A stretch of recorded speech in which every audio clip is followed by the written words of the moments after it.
اب سب سے پہلے بجٹ کے حوالے سے ایک نیا معاملہ، ایک نیا قصہ، ایک نئی کہانی جو سامنے آئی ہے اس کو ہم ڈسکس کر لیتے ہیں۔ کیا واقعی چیئرمین سینٹ اور اسپیکر قومی اسمبلی نے اپنی تنخواہوں کا فیصلہ خود کیا ہے؟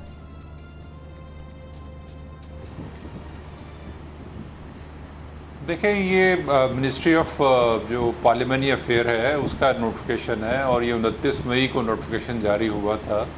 گو کہ میں اس میں نوٹیفیکیشن میں دیکھ رہا تھا کہ جو سی سی ہوتے ہیں اس میں تو پرائم منسٹر آفس یا کوئی نہیں تھی، تو انہوں نے جو ہے اس کا نوٹیفیکیشن جاری کر دیا، سیلریز خود بڑھا دی۔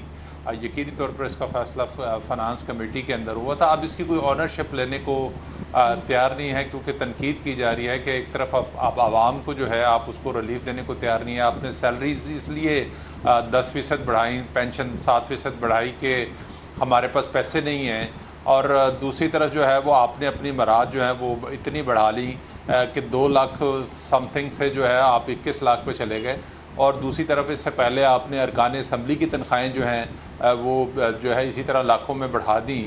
تو یہ ہماری بدقسمتی ہے کہ یہ جو ہمارے حکمران ہیں ان کو عوام کی مشکلات کا احساس نہیں ہے۔ اب پرائم منسٹر نے اس کا نوٹس لیا ہے اور یہ 29 مئی کا معاملہ ہے۔ آج میڈیا نے اس معاملے کو ٹیک اپ کیا ہے تو پرائم منسٹر کو بھی خیال آ گیا کہ یہ تو غلط ہو گیا۔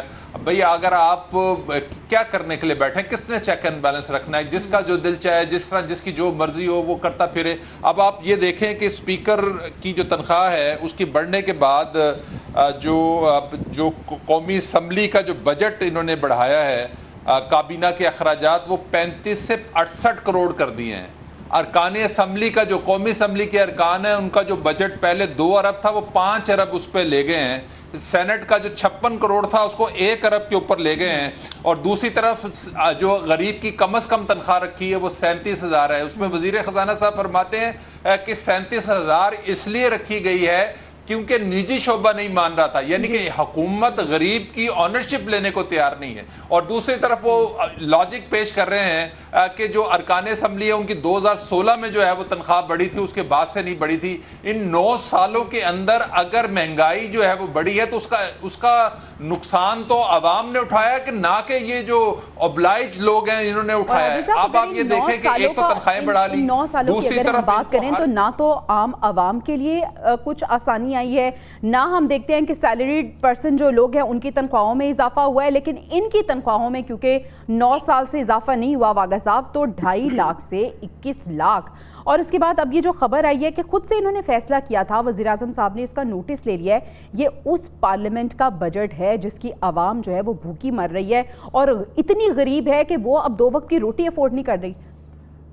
کتنی حیران کن بات ہے، اور میرے خیال ہے اس سے بڑا لطیفہ اور کیا ہو سکتا ہے حکومت پاکستان میں کہ ایک نوٹیفیکیشن جاری ہوا ہے اور باقاعدہ آپ دیکھ لیں اس کے سی سی بھی ہوئے ہیں لوگوں کو، اور وزیر اعظم صاحب آج اس کا نوٹس لے رہے ہیں کہ یہ تنخواہیں کیسے بڑھ گئی ہیں۔ ابھی کل ہی اور پرسوں ہی تو ابھی جناب وزیر خزانہ نے اس بات کا اعتراف کیا تھا کہ یہ تنخواہیں اس لیے اتنی زیادہ بڑھائی ہیں کہ گزشتہ کئی سالوں سے تنخواہیں نہیں بڑھیں۔ وہ کتنی حیرت کی بات ہے، انہوں نے اس پہ اور کوئی جواب، کوئی جسٹیفیکیشن نہیں دے سکے۔ انہوں نے کہا جی کئی سالوں سے تنخواہیں، اور بھائی یہاں تو پھر بہت سارے لوگوں کی تنخواہیں کئی سالوں سے نہیں بڑھی، اور کیا اسی تناسب سے باقی لوگوں کی بھی تنخواہیں بڑھی ہیں؟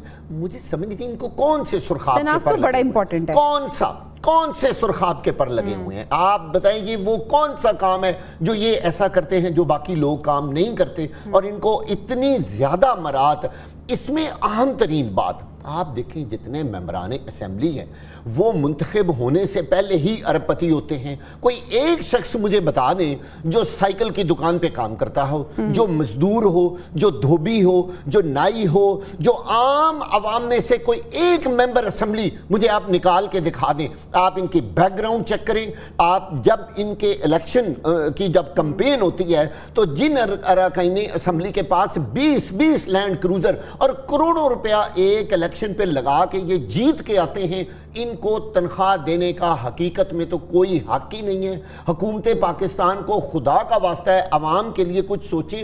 ممبران اسمبلی کو تنخواہ والا کام ہی بند کر دینا چاہیے. سینٹ علیحدہ بوجھ ہے, صوبائی اسمبلیاں علیحدہ, قومی اسمبلیاں علیحدہ, منسٹروں کی تنخواہیں دیکھیں, مشیروں کی تنخواہیں دیکھیں. بالکل آپ ٹھیک کہہ رہے ہیں مشرقی صاحب. ایک چیز جو ہم بہت زیادہ مس کر رہے ہیں وہ ہے پارلیمنٹ میں حقیقی اپوزیشن کی موجودگی کا نہ ہونا. جو سوال اٹھائے, یہ جو غلط فیصلے ہو رہے ہیں, غلط پالیسیز بنائی جا رہی ہیں اور اس طرح سے اپنوں کو نوازا جا رہا ہے, ایک ہمیں اپوزیشن, اسٹرانگ اپوزیشن کی ضرورت ہے, وہ کیوں نظر نہیں آ رہی ہے پارلیمنٹ میں؟ بہت شکریہ جویریہ. ایک اردو کی مثال ہے نا کہ وہ اندھا بانٹے ریوڑیاں اور مڑ مڑ کر اپنوں کو دے. یہ صورتحال.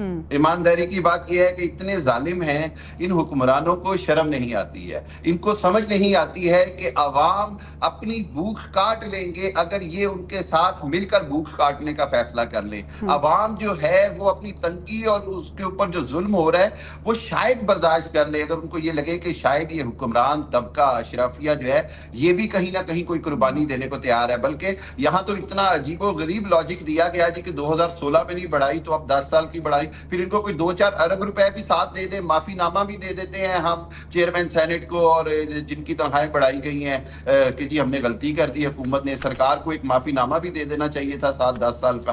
مطلب انتہائی غلط بات. اچھا اس کے بعد بات یہ 22 کروڑ روپے وزیر اعظم کے ثوابدیدی اختیار کے لیے رکھے گئے ہیں, جو چاہیں وہ جس کو مرضی بطور عطیہ دیں, نوازنے کے لیے دیں, یا اس کو میں اب کیا کہوں ابلائج کرنے کے لیے دیں, رشوت دینے کے لیے دیں. اس کے بعد پھر بات آتی ہے کہ قومی اسمبلی کی تزئین اور آرائش کے اوپر کروڑہا روپے رکھ دیے گئے. اس کے مطلب آپ دیکھیے کہ مجھے نا آئی ایم ایف پہ بھی بڑا غصہ آتا ہے. آئی ایم ایف پہ غصہ یہ آتا ہے کہ جب کوئی عوام کو ریلیف دینے کی بات آتی ہے, 25 پیسے بجلی کم کرنے کی بات آتی ہے تو جی آئی ایم ایف نہیں مان رہا. 1 روپیہ پیٹرول سستا کرنے کی بات آتی ہے, جی آئی ایم ایف نہیں مان رہا. پینشن بڑھانے کی بات آتی ہے, جی آئی ایم ایف نہیں مان رہا. تنخواہیں بڑھانے کی بات آتی ہے, جی آئی ایم ایف نہیں مان رہا. تو یہ سارا کچھ تو آئی ایم ایف نہیں مان رہا, لیکن آئی ایم ایف یہ مان گیا ہے کہ جی آپ اسپیکر قومی اسمبلی کی تنخواہ 10 گنا بڑھا دیں, چیئرمین سینٹ کی تنخواہ اتنے گنا بڑھا دیں. اس کے بعد سب سے بڑی زیادتی یہ ہے, آپ نے جو اپوزیشن کی بات کی ہے, بدقسمتی یہ کہ اپوزیشن خود بکھری ہوئی ہے. اپوزیشن تو عدالتوں کے دھکے کھا رہی ہے. اپوزیشن کو تو عدالتوں میں جب وہ ضمانت کے لیے جاتے ہیں تو وہاں جج صاحب نہیں ملتے ہیں. اپوزیشن کوئی اکٹھا ہونے کی بات کرتی ہے تو ان کے آدھے بندے جیل میں ڈال دیے جاتے ہیں.